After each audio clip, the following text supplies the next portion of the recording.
Hello everyone, welcome to my channel Paul kitchen. আজকে আমি হাজির হয়েছি নিরামিষ দিনে স্পেশাল একটা ইউনিক রেসিপি নিয়ে।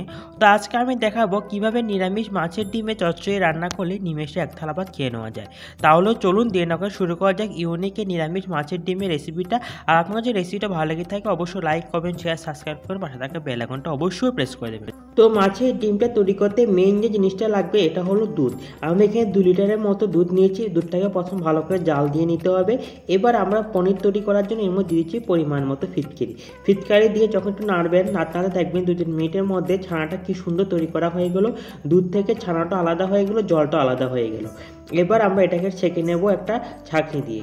দেখুন ছেঁকে নেওয়ার জন্য এবার আমি একটা ঘটি নিয়েছি। ঘটির উপরে এমন একটা কাপড় নিয়ে নেবেন, পরিষ্কার কাপড় নেবেন। কাপড়টা দিয়ে এর মধ্যে একটা ভাঁজ করে নিলাম। নেওয়ার পর এর মধ্যে এবার আমরা যে জলসহ যে ছানাটা সবটা আমরা এর মধ্যে ঢেলে ছানাটাকে জল থেকে আলাদা করে নিচ্ছি। দেখুন আমরা সব কটা ছানা ঢেলে দিয়েছি।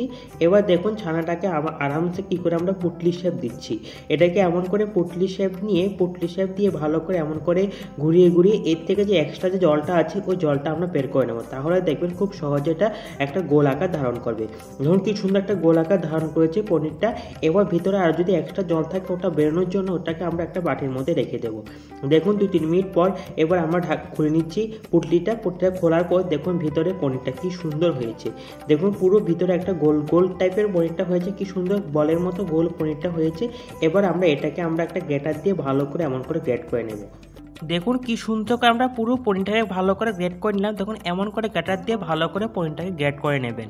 আর এর মধ্যে দিচ্ছি সামান্য একটু হলুদ গুঁড়োটা দিয়ে সব কটার সঙ্গে ভালো করে মিক্স করে নিচ্ছি। পনিরটার সঙ্গে নুন হলুদ দিয়ে ভালো করে মিক্স করে নিলাম। এবার ওভেনে একটি কড়া বসিয়ে দিলাম, পরিমাণ মতো তেলটা গরম হয়ে গেল। এবার নুন হলুদ দিয়ে মেখে রাখা যে পনির পিসগুলো সব কটা দিয়ে দিলাম। দিয়ে এবার একটু ভালো করে রান্না নিচ্ছি। এমন করে একটু হালকা লালচে করে উল্টে পাল্টে পনিরগুলো ভেজে নেব। পনিরগুলো কি সুন্দর লালচে রঙের ভাজা হয়ে গেছে। পনিরটা যদি আমাকে লাল করে না ভাজেন না, পনিরের একটা কাঁচা গন্ধ থেকে যায়, খেতে ভালো লাগে না। তাই পনিরটা যখন আমরা লালচে রঙে ভাজা হয়ে যাবে তখন নামিয়ে নিলাম। এবার আমরা কিছু আলু নিয়েছিলাম, আলুটাকে সিদ্ধ করে তারপর এমন করে লাল করে ভেজে নিচ্ছি। আমি এখানে এই ভিডিওটা দেখাতে পারিনি কারণ যখন আলুটাকে আমি সিদ্ধ করছিলাম তখনই কারেন্টটা চলে গিয়েছিল, তার জন্য আলুটা সিদ্ধ করার পর প্রসেসটা দেখাতে পারিনি।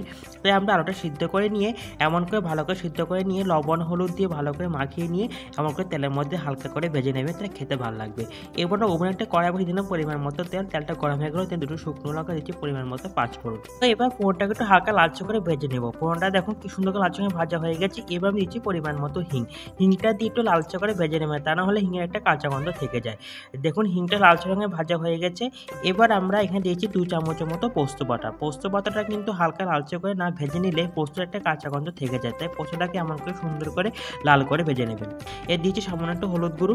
দেখুন পোস্তটা ভালো করে ভাজা হয়ে গেছে। এবার আমরা আদা বাটা, লঙ্কা বাটা, জিরে গুঁড়ো দিয়ে একটা মশলা বানিয়েছিলাম, ও মশলাটা দিয়ে সবগুলো ভালো করে মিক্স করে মশলাটাকে কষিয়ে নেব। তো মশলাটা কি সুন্দর করে কষে গেছে। এবার আমরা ভেজে রাখা পনিরগুলো দিয়ে দিলাম। ভেজে রাখা পনিরগুলো দিয়ে সব কটা পনিরটাকে মশলার সঙ্গে একদম ভালো করে কষিয়ে নেব। তখন পনিরের সঙ্গে ভালো করে কষে গেছে, দিচ্ছি 2-3টে কাঁচা লঙ্কা। এবার পনিরটা যখন কষে গেল তখন দিয়ে দিচ্ছি এখানে সিদ্ধ করে রাখা ভেজে রাখা যে আলুটা, ভেজে রাখা আলুর মাখাটা দিয়ে দিলাম। দিয়ে সব কটা ভালো করে মিক্স করে নেব। দেখুন সব কটা এবং কি সুন্দর করে কষে গেছে। এবার আমরা গ্রেভি তৈরি করার জন্য জল দিয়েছি। কিন্তু বেশি পরিমাণে গ্রেভি হবে না, একদম গামাখা টাইপের হবে, তাই আমরা পরিমাণ মতো অল্প করে জল দেবেন। দিয়েছি এখানে সামান্য একটু নুন। দেখুন 4-5 মিনিট পর মোটামুটি হয়ে এসেছে। এবার আমরা কিছু এলাচি, দারচিনি, শুকনো লঙ্কা আর কিছু তেজপাতা আর কিছু মিষ্টি জিরে দিয়ে একটা গোটা গরম মশলাটাকে শুকনো কলায় ভেজে নিয়ে একটা গুঁড়ো বানিয়েছিলাম, ওই গরম মশলার গুঁড়োটা আমরা এর মধ্যে দিলাম। দেখুন 3-4 মিনিট পর পুরোপুরি রেসিপিটা তৈরি করা হয়ে গেলো। এবার আমরা নামিয়ে নেব। দেখুন তৈরি করা হলো গরম রেসিপিটি। এই রেসিপিটা নিরামিষ দিনে যদি একবার তৈরি করে খান না, জীবনে ভুলবেন না, এত টেস্টি, একদম মুখে লেগে থাকবে। আর খেতে পুরো মাছের ডিম যেমন এমনই লাগবে খেতে। তো আপনারা কিন্তু অবশ্যই রেসিপিটা বাড়ি ট্রাই করবেন। কেমন হয়েছে আমাকে কমেন্ট বক্সে লিখে জানাবেন। তো আজকের ভিডিওটা এখানে শেয়ার করছি না, একদিন আবার হাজির হবো অন্য কোনো রেসিপি নিয়ে। বাই বাই সবাইকে।